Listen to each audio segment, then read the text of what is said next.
Hi everyone, it's Marieta. Thank you so much for tuning in today's video. I want to talk about the recently proposed immigration reform, the US Citizenship Act of 2021, and how is this going to impact you guys, entrepreneurs, E2 visa investors, and so on. Coming up. Alright guys, if you are new to my channel, welcome. Make sure to subscribe so you receive weekly updates. And let's get started. I want to focus on the recently introduced Immigration Reform 2021, the US Citizenship Act 2021 proposed by President Biden.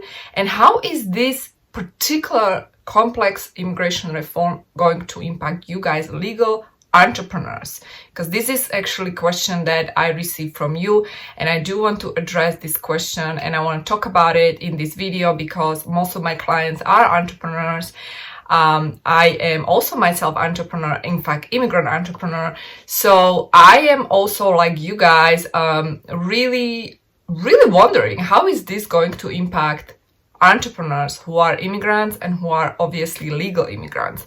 So if you are thinking to right now immigrate to US, start a business in 2021, my number one suggestion is to consider E2 visa. I'm going to be linking entire playlist on E2 visa topic here for you, so you guys can check it out, learn the requirements. And if you are currently under E2, you are probably wondering how can you actually upgrade your E2 visa to a green card, right? And let me tell you, the E2 visa is not offering direct path to a green card. It's not like with L visa, for example, which is the employment-based category, where you can actually upgrade to a green card. And in fact, L visa is dual intent visa. However, with E2 visa, not necessarily. Yes, you can get green card from E2 visa, but there is no direct path to get this green card. So I made a video for you guys where you can learn how you go from E2 to green card under current legislation. I will be linking the video here for you. So mostly I suggest that my clients either upgrade to EB2 national interest waiver category or EB5 through investment. So in that case, they need to obviously reinvest more money to their business. They need to hire 10 people. And in that case, they can apply for EB5. Now, with this current proposed immigration reform, and by the way, I made a video, in fact, 2 videos where I did break down the details of the immigration reform. So I will link these videos for you guys.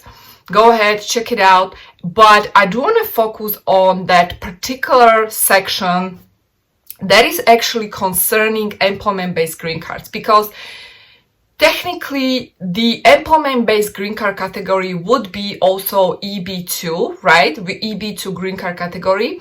And if you do qualify for EB2 national interest waiver, you would maybe be in that category. Now, I don't know more details about what exactly do they mean by reducing the administrative burdens and expansion of pathways for employment-based visas.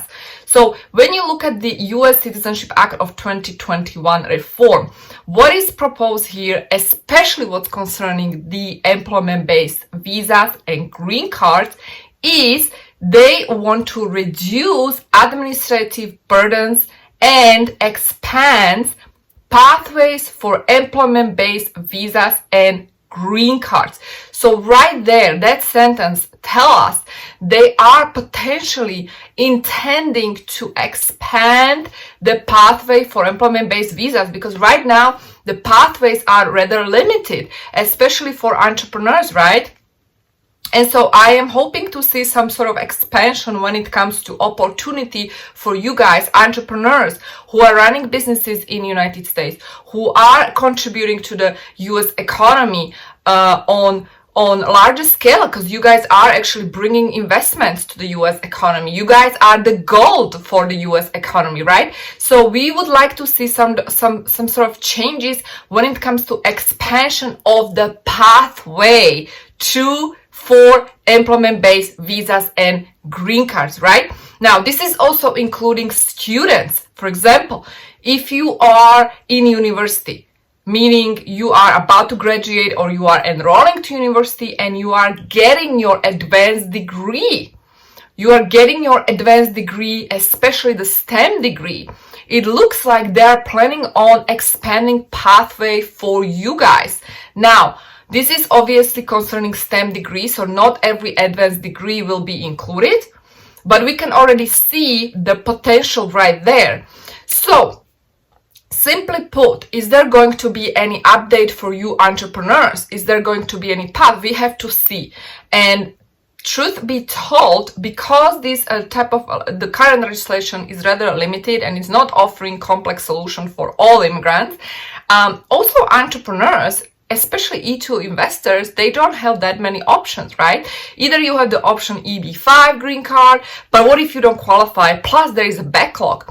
And then you have the EB2 national interest waiver, but with the national interest waiver is also limited because the requirements to waive the PERM, which is the labor certification, are rather, I would say, relative. And what do I mean by this is that you need to establish a strong case if you are E2 investor that not only your business endeavor is going to significantly impact economy, or if not significantly impact economy, you need to show, established by strong evidence, that your endeavor is actually creating and adding values and enhancing, whether it's education on larger scale, national scope, within the national scope, or it's a welfare or social impact is definitely there on the national scale.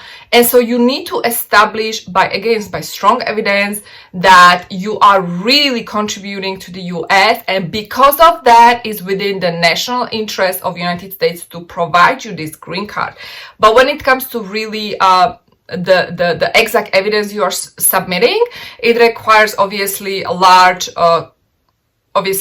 creativity, and also you have to submit very strong evidence. So again, I'm not going to go in depth when it comes to EB2 national interest waiver because I made videos on this topic. You guys go ahead, check it out. I'll link this playlist here for you.